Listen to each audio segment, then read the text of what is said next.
بسم اللہ الرحمن الرحیم۔ السلام علیکم ورحمۃ اللہ وبرکاتہ۔ اللہم افتح علینا حکمتک وانشر علینا رحمتک یا ذا الجلال والاکرام۔ تو جی ناظرین، ریاض الصالحین حدیث مبارکہ کی بہت ہی لاجواب کتاب ہے۔ اس کا آج ہم سبق نمبر 23 پڑھیں گے۔ سب سے پہلے ہے باب استحباب السلام اذا دخل بیتہ، سلام کا مستحب ہونا جب وہ اپنے گھر میں داخل ہو، ٹھیک ہے، اس کے بارے میں یہ باب ہوگا۔ تو سب سے پہلے ایک آیت ہے، قال اللہ تعالی، اللہ تبارک و تعالی نے فرمایا، فَإِذَا دَخَلْتُمْ بُيُوتًا، تو جب تم داخل ہو گھر میں، بیوتاً یہ تنوین جو ہے یہ تنکیر کی ہے، یعنی کسی بھی گھر میں داخل ہو نا، تو فَسَلِّمُوا عَلَىٰ أَنفُسِكُمْ، تو تم سلام کہو اپنوں کو، یعنی آپ کی جو اہل خانہ ہوں تو ان کو سلام کہو، تحیّتاً، یہ سلام کرنا ایسی نعمت ہے، ایسی یہ دعا ہے، تحیّتاً یعنی ملنے کی دعا، ملاقات کے وقت کی دعا جسے کہتے ہیں، اللہ تعالیٰ کی طرف سے یہ دعا ہے ملنے کے وقت کی، مبارکتاً، یہ مبارک ہے، طیبتاً اور یہ پاکیزہ ہے۔ وَعَنْ أَنَسٍ رضی اللہ تعالی عنہ قال لی رسول اللہ صلی اللہ علیہ وآلہ وسلم یا بنی اذا دخلت على أهلك فسلم یکن بارکۃ علیک وعلی اہل بیتک، رواہ ترمذی وقال حدیث حسن صحیح۔ حضرت انس رضی اللہ تعالی عنہ سے روایت ہے، آپ فرماتے ہیں کہ سرکار علیہ الصلوۃ والسلام نے مجھ سے فرمایا، کیا فرمایا؟ یا بنیا، اے میرے بیٹے۔ اب یاد رکھیے، تصغیر کہتے ہیں کہ کسی نام کو، کسی لفظ کو، اس کا ایک مخصوص طریقہ، آپ نے پورا اس کا سبق پڑھا اس میں منصوب کا، خلاصۃ النحو کے اندر بھی ہے، دیگر جو نحو کی کتب ہیں۔ تو اب تصغیر بنانے کے آپ نے خلاصۃ النحو اگر پڑھی ہے تو وہاں پر بھی 6-7 صورتیں تھیں کہ یہ کیوں بنائی جاتی ہے۔ محبت کے لیے بنائی جاتی ہے، ٹھیک ہے، نفرت کے لیے بنائی جاتی ہے، یعنی کسی سے حقارت دکھانی ہو، ٹھیک ہے، کسی چیز کو تھوڑا بیان کرنا ہو، اس طرح کی کافی زیادہ اس کے نا وہاں پر معنی لکھے ہوئے ہیں۔ تو یہاں پر تصغیر کرنا مطلب یہ نفرت وغیرہ کے لیے نہیں کہ جسے ہوتا ہے نا تصغیر کا ایک معنی نفرت ہے، بلکہ یہاں محبت والا معنی لیں گے کہ سرکار نے پیار سے فرمایا کہ اے چھوٹے بیٹے، ٹھیک ہے، چھوٹے بیٹے کا ترجمہ تو عموماً نہیں کیا جاتا، تو اے بیٹے، ٹھیک ہے، مطلب تصغیر ہے، تصغیر کا صیغہ ہے، بقیہ آپ نے ڈیٹیل اس کی نحو کے اندر پڑھ لی ہے۔ بہرحال، اے بیٹے، جب تو اپنے گھر میں داخل ہو تو سلام کہہ، یہ تیرے لیے برکت ہوگا اور تیرے گھر والوں کے لیے، ٹھیک ہے، خیر و برکت کا یہ باعث ہوگا سلام کہنا۔ تو جو بندہ پریشان ہے رزق کی وجہ سے یا دیگر کوئی پریشانیاں ہیں، بیماریاں ہیں، تو یہ وظیفہ کم از کم وہ اپنا لے تو انشاءاللہ بہاریں آ جائیں گی، ٹھیک ہے۔ مفتی احمد یار خان نبی رحمۃ اللہ تعالی غالباً اس کے بارے میں فرماتے ہیں کہ یہ مجرب ہے، اس کا آپ فرماتے ہیں میں نے خود اس پر تجربہ کیا ہے، تو یہ میں نے اس پر بہت اس کی فضیلتیں پائی ہیں، اس کی برکتیں پائی ہیں۔ آگے ہے باب السلام علی الصبیان، بچوں، سبیون یا اسی سے ہے بچوں کو، ٹھیک ہے، بچوں پر سلام کہنا، اس حوالے سے یہاں پر باتیں ذکر کر رہے ہیں۔ ان انس رضی اللہ تعالی عنہ انہ مر علی صبیان فسلم علیہم وقال کان رسول اللہ صلی اللہ علیہ وآلہ وسلم یفعلہ، متفق علیہ۔ حضرت انس بن مالک رضی اللہ تعالی عنہ سے روایت ہے، فرماتے ہیں کہ وہ، یعنی انہ کی ضمیر انہی کی طرف لوٹے گی، ان سے روایت ہے کہ وہ بچوں کے پاس سے گزرے، ٹھیک ہے، علا کا معنی ویسے تو ہوتا ہے نا پر، یعنی بچوں کے اوپر سے گزرے، حالانکہ اس طرح نہیں کریں گے لفظی ترجمہ، یہاں پر مر علی یہ مطلب پاس سے گزرے، ٹھیک ہے نا، آپ پاس سے تشریف لے جا رہے تھے تو آپ نے ان کو سلام کیا بچوں کو۔ تو پھر کیا فرماتے ہیں کہ سرکار یوں ہی کیا کرتے تھے، یعنی جو میں نے طریقہ اختیار کیا ہے تو سرکار بھی اسی طرح اختیار کیا کرتے تھے، یعنی مطلب چھوٹے بچوں کو سلام کرتے تھے، گویا کہ میں نے سرکار کی یہ سنت، سرکار کے طریقے کو اپنایا ہے۔ آگے ہے باب سلام الرجل علی زوجتہ والمرأۃ من محارمہ وعلی اجنبیۃ واجنبیات لا یخاف الفتنۃ بہن وسلامہن بہذا الشرط۔ کہتے ہیں مرد کا سلام کرنا اپنی زوجہ کو اور اس کی محارم میں سے جو کوئی عورت ہو، ٹھیک ہے، ان کو سلام کرنے کے حوالے سے باتیں ہوں گی۔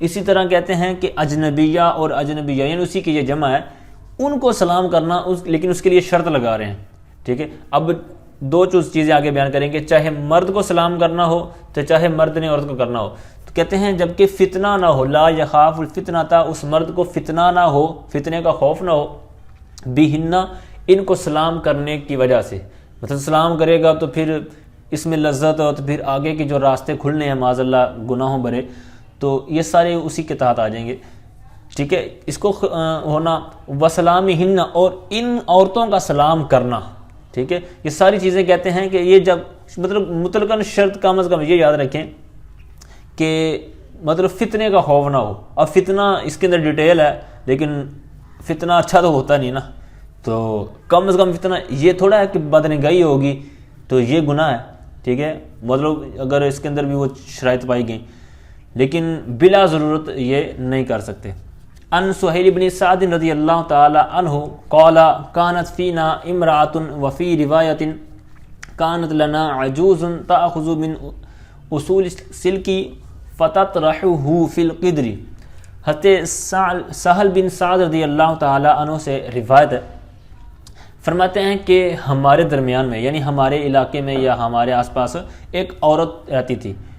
اب ایک عورت تھی تو، اور ایک روایت کے اندر آتا ہے کہ کانت لنا عجوز، مطلب لفظ چینج کیا ہے کہ بڑھیا آتی تھی، بڑھیا تھی، اور اس کا کام کیا تھا، وہ لیتی تھی، ٹھیک ہے، تاخذو یا بناتی تھی، من اصول، اصول کہتے ہیں اصل کی جمع، ٹھیک ہے، جڑ، بنیاد، ٹھیک ہے، تو جڑ مراد لیں گے یہاں پر۔ اصل کی کہتے ہیں چقندر کو، چقندر یہ ایک سبزی ہے، تو اس کی جڑوں سے مطلب کچھ لیتی تھی، تو فتطرحہ، اور اس کو پھر ڈال دیتی تھی، فی القدری، ہنڈیا میں، برتن میں، وتکرکرو، اور ان کو پیس لیتی تھی، ٹھیک ہے، پیس لیتی تھی، اور حبات من شعیر، شعیر کہتے ہیں جو کو، ٹھیک ہے، اور یہ من جو ہے یہ تبعیدیہ ہے، یعنی جو میں سے کچھ لیتی، حبات یعنی دانے، جو میں سے کچھ دانے لیتی اور ان کو پیستی اور یہ سارا آپس میں مکس کرتی۔ فَإِذَا صَلَّيْنَا الْجُمُعَةَ، تو جب ہم نماز پڑھ چکے ہوتے تو پھر کیا ہوتا ہے، وَانْصَرَفْنَا، تو کہتے ہیں ہم لوٹتے، انصراف ہے پھرنا، تو ہم مطلب وہاں سے پھرتے ان کے گھر کی طرف، نُسَلِّمُ عَلَيْهَا، تو اس کو سلام کرتے، فَتُقَدِّمُ، تو وہ پیش کرتی، ہو مطلب اس جو چیز کو انہوں نے بنایا ہوتا ہے یہ ساری چیزیں ملا کر، تو الینا، ہمارے پاس، یعنی ہمارے پاس، ہمارے سامنے وہ ان کو پیش کرتی، ہمارے سامنے وہ رکھتی۔ اب یہاں سے جو روایت بیان کرنے کا اصل مقصد ہے وہ نسلم علیہا ہے، کہ ہم ان کو سلام کرتے، مطلب عورت کو سلام انہوں نے کیا۔ تو بہرحال اس کے جو مزید احکام ہیں وہ آپ کو بہار شریعت کے اندر مل سکتے ہیں، کہ کس عورت کو سلام کر سکتے ہیں، کس کو نہیں کر سکتے، نام محرم کو کب کر سکتی ہے عورت، یا نام محرمہ کو مرد کب کر سکتا ہے، اور اگر کسی نے کیا تو جواب کب دے سکتے ہیں، کب نہیں دے سکتے، اور کیسے دے سکتے ہیں، تو یہ سارے انداز آپ کو وہاں ملیں گے۔ اب یہاں پر ایک لفظ استعمال ہوا تکرکرو، تو اس کا معنی انہوں نے بیان کیا تطحنو، یعنی پیسنے کے معنی میں ہے۔ آگے ہے وعن ام ہانئ فاختہ بنت ابی طالب رضی اللہ تعالی عنہا قالت اتیت النبی صلی اللہ تعالی علیہ وآلہ وسلم یوم الفتح وهو یغتسل وفاطمۃ تسترہ بثوب فسلمت وذکرت الحدیث، رواہ مسلم۔ حضرت ام ہانی فاختہ بنت ابو طالب رضی اللہ تعالی عنہا سے روایت ہے، یہ حضرت علی رضی اللہ تعالی عنہ کی یہ ہمشیرہ ہے۔ تو یہ جو معراج کا واقعہ بیان کیا جاتا ہے تو وہاں پر بھی ان کا نام آپ نے بارہ سنا ہوگا، ام ہانی رضی اللہ تعالی عنہا، تو یہ وہی ہیں۔ تو آپ فرماتی ہیں کہ میں جب مکہ فتح ہوا اس دن حضور کی بارگاہ میں آئی، تو حضور کی بارگاہ میں آئی تو حالت کیا تھی، فرماتی ہیں وہوا یغتسل، اس حال میں کہ آپ غسل فرما رہے تھے، اور جو حضرت سیدہ فاطمہ زہرا رضی اللہ تعالی عنہا تھی، انہوں نے پردہ کیا ہوا تھا بثوبن، کسی کپڑے کے ساتھ، تو میں نے ان کو سلام عرض کیا، تو پھر آگے کہتے ہیں کہ انہوں نے حدیث بیان کی، یعنی مطلب یہ حدیث کافی آگے پوری ہے، لمبی ہے، لیکن یہاں پر جتنا مقصود تھا انہوں نے بیان کیا۔ وعن اسماء بنت یزید رضی اللہ تعالی عنہا قالت مر علینا النبی صلی اللہ علیہ وآلہ وسلم فی نسوۃ فسلم علینا۔ حضرت اسماء بنت یزید رضی اللہ تعالی عنہا سے روایت ہے، آپ فرماتے ہیں کہ نبی پاک صلی اللہ تعالیٰ علیہ وآلہ وسلم ہمارے پاس سے گزرے. فی نسبت ان کا مطلب ہے عورتوں کی موجودگی میں، ٹھیک ہے، مطلب عورتوں کی موجودگی میں سرکار ہمارے پاس سے گزرے تو سرکار نے ہم کو سلام کیا. اور یہ انہوں نے کیا بیان کیا کہ رواہ ابو داود و ترمذی، یعنی ابو داود اور ترمذی شریف نے مطلب اس کے اندر یہ موجود ہے، انہوں نے یہ نقل کیا ہے. تو فرماتے آگے انہوں نے فرمایا کہ ھذا لفظ ابی داود، یعنی یہ جو پوری آپ نے حدیث مبارکہ سنی ہے تو یہ ابو داؤد شریف کے الفاظ ہیں، اور امام ترمذی نے چونکہ نقل کیا ہے تو اس کے الفاظ کہہ رہے ہیں یہ ہیں کہ مر فی المسجد یوما، کہ سرکار مسجد میں ایک دن گزرے تو وَأُصْبَةٌ مِّنَ النِّسَاءِ قُعُودٌ، عورتوں کی ایک جماعت بیٹھی ہوئی تھی وہاں پر. فَأَلْوَى بِيَدِهِ بِتَسْلِيمِ، سرکار نے سلام بھی کیا اور ساتھ میں اپنا ہاتھ کا اشارہ بھی کیا، تو اپنے ہاتھ سے اشارہ کیا سلام کے ساتھ. ٹھیک ہے، یہ روایت پیچھے بھی گزری تھی، اس کی طرف انہوں نے اشارہ کیا تھا. تو بہرحال آگے دیکھیے، باب تحریم ابداء الکافر بالسلام وکیفیۃ الرد علیہم واستحباب السلام علی اہل مجلس فیہم مسلمون و کفار. کہتے ہیں کہ ہمارا ابداء کرنا کافروں کو سلام، یعنی سلام میں کافروں کو ہمارا ابداء کرنا، ہماری طرف سے ابداء ہونا، پہل ہونا، تو اس کی حرمت کا بیان ہوگا. اسی طرح اگر وہ سلام کر دیں تو ان کی طرف کیسے رد کریں گے، جواب دیں گے، تو اس کا طریقہ کار. اور کہتے ہیں ایسی مجلس کہ جس کے اندر، ایسی کوئی مجلس ہے کہ جس کے اندر مسلمان اور کفار اکٹھے ہیں، مکس بیٹھے ہوئے ہیں، تو اسی طرح آپ بد مذہب لگا لیں تو پھر سلام کیا انداز، کس انداز پر کریں گے. تو اس حوالے سے یہاں 2-3 روایتیں ہوں گی. وعن ابی ہریرہ رضی اللہ تعالی عنہ ان رسول اللہ صلی اللہ علیہ وآلہ وسلم قال لا تبدأ اليہود والنصارى بالسلام فاذا لقیتم احدهم فی طریق فاضطروه الى اضیقہ. حضرت سیدنا ابو ہریرہ رضی اللہ تعالی عنہ سے روایت ہے، فرماتے ہیں کہ رسول پاک صلی اللہ علیہ وآلہ وسلم نے ارشاد فرمایا، تم ابداء نہ کرو، تم آغاز نہ کرو، پہل نہ کرو سلام میں. کن کو؟ یہودیوں کو اور نصارہ کو، یعنی جو عیسائی ہیں، نصرانی ہیں. تو جب تم ملو ان میں سے کسی ایک کو راستے میں، ٹھیک ہے، راستے میں ملو یا پاؤ تو ان کو مجبور کر دو. فَتَرُّوهُ، تو تم مجبور کر دو ان کو اِلَىٰ أَضْيَقِهِ، یعنی تنگ راستے کی طرف. مطلب تم اس شان و شوکت کے ساتھ چلو کہ ان کو کنارے کنارے پر چلنا پر مجبور ہو جائیں، یعنی پیدل چل رہے ہیں تو اس انداز میں چلو شان و شوکت کے ساتھ کہ ان کے راستے تنگ ہو جائیں اور یہ ایک کنارے پر چلنے پر مجبور ہو جائیں. تو جب یہ ایک سائڈ پہ چلیں گے تو پھر سلام کرنے کی حاجت نہیں پڑے گی، یا ان کو آگے سے مطلب بولنے کی حاجت نہیں پڑے گی. تو بہرحال آگے ہے وعن انس رضی اللہ تعالی عنہ قال قال رسول اللہ صلی اللہ علیہ وآلہ وسلم اذا سلم علیکم اہل الکتاب فقولوا وعلیکم، متفق علیہ. حضرت انس بن مالک رضی اللہ تعالی عنہ سے روایت ہے، آپ فرماتے ہیں کہ رسول پاک صلی اللہ علیہ وآلہ وسلم نے ارشاد فرمایا، جب سلام کرے علیکم تم پر، کون کرے؟ سلامہ کا فاعل آگے آ رہا ہے، اہل کتاب، ٹھیک ہے، اہل الکتابی، اہل کتاب. تو یہ تم کو سلام کریں تو کیا کہو؟ فقولو، تم کہو وعلیکم، یعنی صرف تم نے کہنا تو کہنا، یہ جملہ کہنا ہے وعلیکم. اچھا، بعض روایتوں کے اندر یہ وعلیکہ بھی آتا ہے، تو وہاں پر وعلیکہ کیوں ہے؟ تو اس کے اندر تضاد نہیں ہے، ایسا نہیں ہے کہ کوئی غلط طریقہ کار الٹ ہو گیا. وہاں پر جمع کا مطلب صیغہ تھا، یہاں پر اہل الکتاب مطلب اس حساب سے انہوں نے جواب دیا. اور بعض جگہ پر وعلیکہ ہے تو وہ جمع کا اور مفرد کا فرق کرنے کی وجہ سے یہ روایتوں کے اندر اس طرح آیا ہے. اور آگے روایت ہے وعن اسامہ رضی اللہ تعالی عنہ ان النبی صلی اللہ علیہ وآلہ وسلم مر علی مجلس فیہ اخلاط من المسلمین والمشرکین. حضرت اسامہ رضی اللہ تعالی عنہ سے روایت ہے کہ نبی پاک صلی اللہ تعالی علیہ وسلم ایک ایسی مجلس میں سے گزرے کہ ان کے اندر اختلاط تھا، مطلب مکس تھے. کون؟ مسلمین یعنی مسلمان، مشرکین اور مشرکین. تو مشرکین کی مزید وضاحت کر رہے ہیں کہ بت پرست، ٹھیک ہے، اور یہود، ٹھیک ہے، یہ سارے آپس میں وہاں پر ایک مجلس میں مکس تھے. تو سرکار نے ان کو سلام کیا، مطلب سلام کیا لیکن ہے مکس تھے سارے. تو اب یہاں پر نیت مسلمانوں کی تھی نا. اسی طرح آج بھی یہی حکم ہے کہ اگر ایسی جگہ پر آپ کو سلام کر رہے ہیں جہاں پر پتہ ہے بد مذہب ہیں یا غیر مسلم ہیں تو آپ سلام کریں مطلقاً، لیکن نیت آپ کی مطلب ہو کہ میں مسلمانوں کو سلام کر رہا ہوں. ٹھیک ہے, یہاں پر آپ راستے سے گزر رہے ہیں, کسی کو میسج لکھ رہے ہیں, ٹھیک ہے, یا جس طرح آج کل سوشل میڈیا کا دور ہے, تو یوں بھی کر سکتے ہیں, السلام علی من اتبع, سلام اس پر جو اتباع کرے الہدا, ہدایت کی. السلام علی من اتبع الہدا, یہ سرکار نے جو خط لکھے تھے, یہ جو پہلے بادشاہ تھے نا سرکار کے دور میں, تو سرکار یہی لکھا کرتے تھے نا, مطلب اس طرح کا مفہوم ہوتا تھا کہ سلام اس پر, سلامتی اس کے لیے, یعنی ٹھیک ہے کہ جو ہدایت کی پیروی کرے.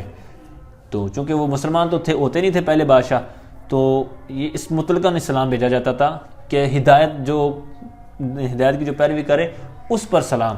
ٹھیک ہے, تو یہ بھی ایک طریقہ کار میرات المناجی کے اندر موجود ہے.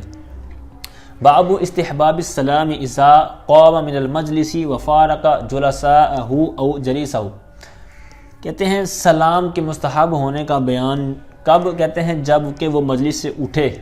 ٹھیک ہے, قام اٹھے مجلس سے, تو یا پھر آگے کہتے ہیں اور جدا ہو, جلساء مطلب جو اس کے ہمنشین ہے, اس کے جو بیٹھک میں, مطلب جہاں اس کی بیٹھک لگی, دوست جار بیٹھے, تو یہاں پر اس کو جلساء بولتے ہیں.